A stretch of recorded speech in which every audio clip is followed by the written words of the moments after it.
চমৎকার কিছু গাছের সাথে দাঁড়িয়ে আছি।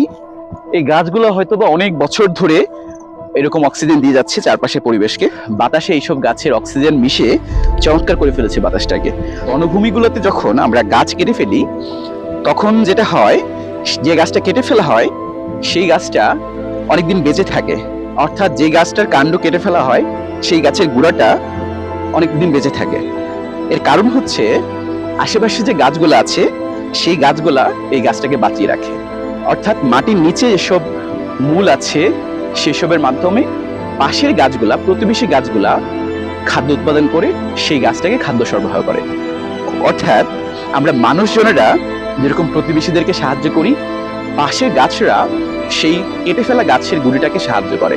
অনেক সময় দেখা যায় সেই গুঁড়ি থেকে নতুন গাছ জন্মায়, অথবা অনেকদিন পর সেই গুঁড়িটা মরে যায়। এর মাধ্যমে আমরা এটা বুঝতে পারি যে গাছেরাও আসলে অনেক বেশি প্রতিবেশী সচেতন। অর্থাৎ গাছেরাও নিজেদেরকে সাহায্য করে, নিজেদেরকে বাঁচিয়ে রাখে। আর আমরা মানুষেরাই সেসব গাছগুলোকে নির্বিচারে কাটি এবং আমাদের ধ্বংস ডেকে আনি। আমরা যদি গাছেদের মতো হতাম সবাই, অর্থাৎ কেউ বিপদে পড়লে আমরা তাদেরকে বিপদ থেকে উদ্ধার করার জন্য নিজেরা এগিয়ে যেতাম, তাহলে হয়তো আমাদের পৃথিবীটা আরো বেশি বাসযোগ্য, আরো বেশি সুন্দর হতো।